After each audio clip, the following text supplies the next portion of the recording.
Yo, what's up guys? It's Mike here from Airvox Studios. Today we're going to talk about how you should be setting up your sessions. Let's get into it.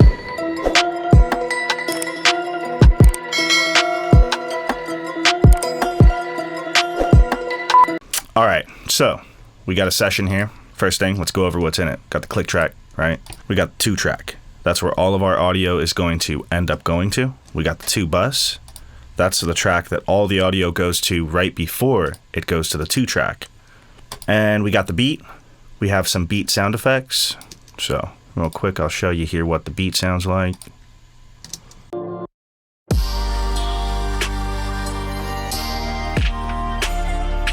Okay, here's the spot where the sound effects are. I'll show you what they sound like.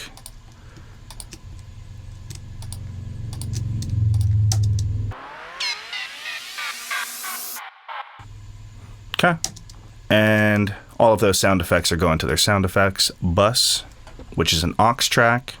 Then from there we have our Vox buses. Then we get into all the vocals. Okay, then we're getting into all of the vocal effects. Now, everything in here is all routed already, but we're going to start this whole thing from scratch. Okay, so I'm going to select all the tracks, and I'm going to Shift Option, click the input, turn them all to no input. Bam, we're starting way over, okay? Click all the outputs, click no outputs, okay? Now you noticed how all my inputs and outputs, they're all labeled. That's important, okay? Because I don't like trying to memorize bus 1, bus 2, bus 3, bus 4, but all of them, they were like a bus 1 and 2, bus 3 and 4, bus 5, 6, all of that. They were, but they've all been renamed. Okay, so let's get into what's going on here. We got our click track, obviously, and we have our 2-track and 2-bus. Now, this is kind of where the whole mastering and exporting and all of that kind of stuff goes on. Okay, so we're basically going to want to take the input of our 2-track, and everything is going to end up here. We're going to start here and go to one of my renamed buses, the 2-track. Again, so all I'm doing to get my labeled buses is I'm just clicking and typing. Okay. Our 2-track is where everything's going to end up, so the input is going to be 2-track, and the output needs to go to our output 1 and 2, so it goes to our regular speakers. Okay. Now, if I hit play, since nothing is sent to anywhere, nothing's going to work yet. So the 2-bus, we're going to make that the 2-bus. Bam. Got the renamed thing in there. The output's going to go to the 2-track.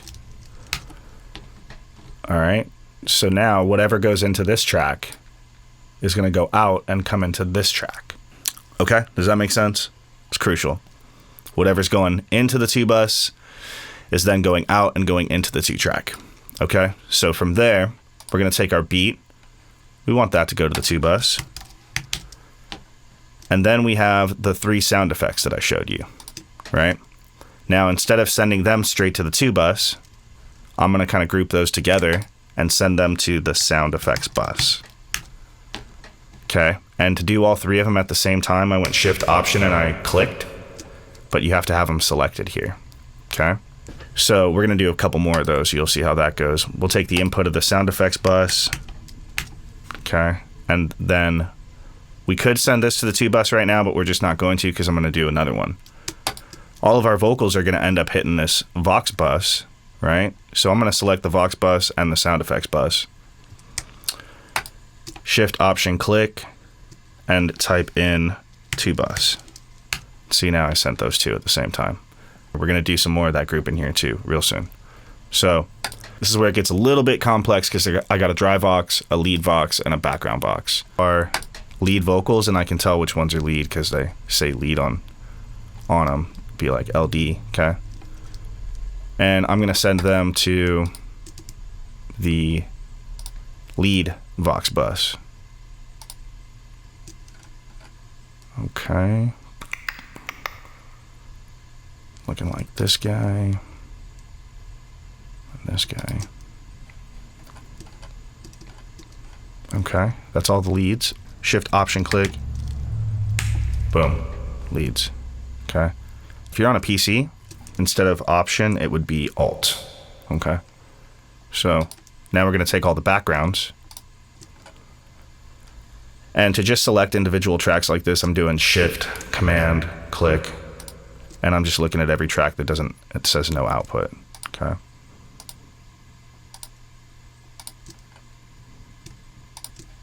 And then these two down here. Go double check. Looks like I missed one. All right. Shift Option click, background, boom. I try to keep the names nice and short so you can read them in the little window right there. Now, these are all of our vocals with no effects on them, okay? And we have the leads coming here and the backgrounds coming here. So those two need to have their inputs set up. So lead vox is the leads, the backgrounds, background. Now, I'm not going to just send them to the vox bus. I'm not going to just send them to the 2 bus. I'm going to actually send them to the dry vox bus, okay? And we want to Shift Option click the outputs and send those to the dry V, okay?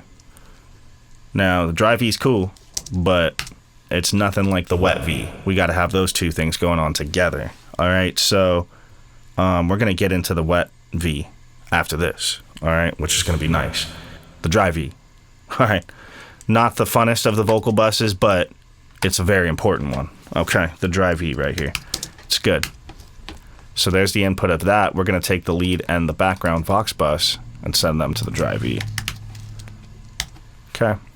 Now the output of the dry vox, that's going to go to our vox bus. Let's just rename that. Okay. Oops. Wrong one. Okay, so now you know what that is. Put that input there on the vox bus, right? Now we got that all set up. All right, so let me play a little piece of the vocals here. And you're just going to not hear anything right now. You're going to see it flowing. So all these vocals that are playing right now, you can see the signals right here, okay? They're all going to the lead or the backgrounds. And those are going to the dry, and those are going to the vox bus. So if I mute the dry vox, you'll see it not go to the vox bus. If I mute the leads and the backgrounds, you'll see it not make it into the dry vox or the vox bus, right? Now, if I mute the 2 track, unmute the vox bus, you'll see it come up to the 2 bus and go to the 2 track, and I can hear it as soon as I unmute this. Maybe I was wrong to love you and trust you when I knew you were real with me. Maybe I was... Okay, so you get the idea of that, right? Now, I like to keep this record enabled when I'm mixing and keep that way I can use input monitoring, which is Option K, which is really cool. So next thing we're gonna do is go down here to the vox effects. Okay, now this is our wet V. This is the part you guys are waiting for, I'm sure, right? So we're going to set the input of that to the wet V. We're going to set the output of that to go to the vox bus. Okay. So now these are all the vocal effects, and we want to send them to the input of the wet V bus, right? So bam. There they all go. Now, for each one of these effects, they all have to have a different input. And the way that these dry vocals are getting there is through the sends right here in this section of the whole thing, okay? So I don't put any effects actually like on these vocals, all right? Except for maybe the reverse things that I'm doing. Those like have some reverb and maybe a little bit of echo or something on there, a little delay. The biggest reason why I do this, okay, is because now I can mute all my vocal effects at once. Boom. And just listen to the dry vocals. Or vice versa, okay? So that's huge right there. I love that. Let's set up all these inputs. I'll do this as quick as possible. I've already got them all labeled, so pretty easy. VB1 is a pitch shifter kind of a thing. Vocal bender, okay? VB2, I got 2 of those. We got a slap, right? Looks like I'm using slap number 3. All right, we got ADT right here. ADT is kind of a trippy plugin from Waves. Doing like a doubler effect kind of a thing. Slap 3 is just 16th. Quick delay, but I've got the feedback kind of going a little different, like longer on the right side than the left side. Brower Motion is a crazy plugin that moves sound around. Another one by Waves, pretty sick. Doubler. Okay. Doubler is another one by Waves. Doubler 4. This thing is super sick. Okay. Then we got our Reverb 1, which is a long verb. Okay. Then our short verb. Then our half note. Delay. Quarter note. These are all repeater from D16. I got it through the Slate bundle. And this is the Slate reverb too. I love both of those things. They're in all my templates. Spread them. This is actually another repeater thing. And what's cool about it is if I just make a really short millisecond, 21 milliseconds, make a real short delay on it, it just kind of gives it just this width effect, which is kind of cool. And then we got the 8th note delay. All right. So now all of our effects are set up. All right. So let me play a little piece for you and I'll show you what. I'm so numb that I can't even feel a thing.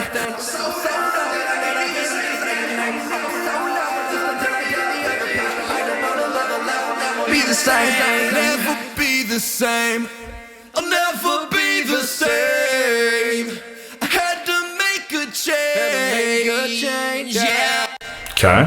Then, you know, we unmute the sound effects bus and we got those sounds. I give you my heart cause I don't deserve to feel this way. I'm so numb. Bring the beat in.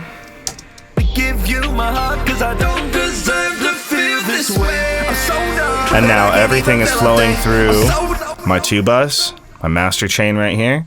And my master chain's not too crazy. It's a lot of plugins, I guess, but it's not that wild. This is just like some saturation. And we got some EQ, Pultex. We got an exciter. That's a mid-side exciter. Little SSL bus compressor, the G bus compressor. That thing is sick. Another mid-side EQ. Some tape. The Oxford inflator from Sonics, I believe, makes it. This is like a clipper. It's really wild. And then we got a limiter. And that's the end of that. And we wanted this as loud as possible. The artist requested that. So this is only at minus 0.1, not like a minus 0.3. But, you know, who cares? It's just going to get turned down in the Spotify or whatever, right? Okay, so if you've got like the 2 bus with all plugins on it for your mastering, you can right click and do commit, and that's going to bounce out your whole mix. Okay. And so let's do that real quick.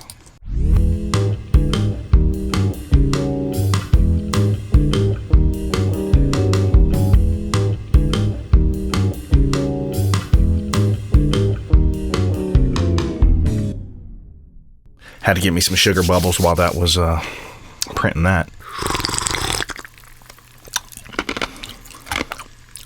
Now that that's committed, we pull that up to the 2 track, okay?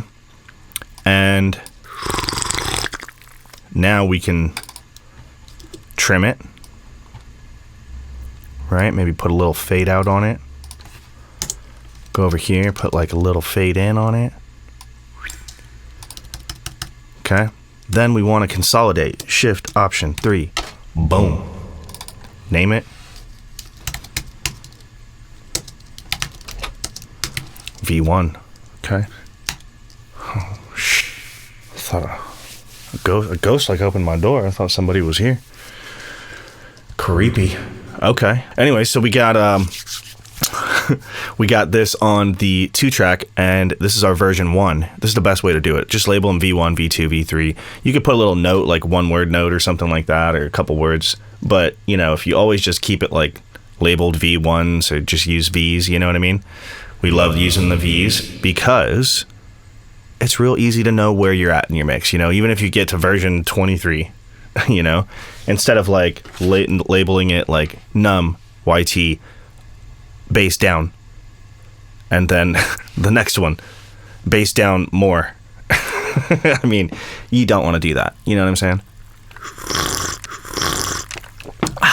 So next, what we want to do, maybe we want to make changes to version 1, right? So we go and tweak something, turn something up or down or whatever, and we can push Option K, and you'll hear the old mix.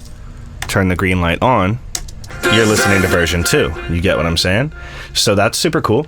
And if I have more stuff in it, like drums, guitars, you know, say like a full band, then all the guitars would end up kind of going to a guitar bus with maybe some other effects of their own or something in there. And then all the keys would go to a keys bus and so on and so on. So then that way, like, I've got everything organized. And when you have a lot of tracks, you want to be using folders, because folders is a really nice way to organize what you're looking at. So you're not cruising through hundreds of tracks and getting super overwhelmed with it, because you know, it can just be kind of daunting to be scrolling for days when you're just looking for something. So you want to be quick. Folders is definitely a way to do that, which we'll make another video on for sure.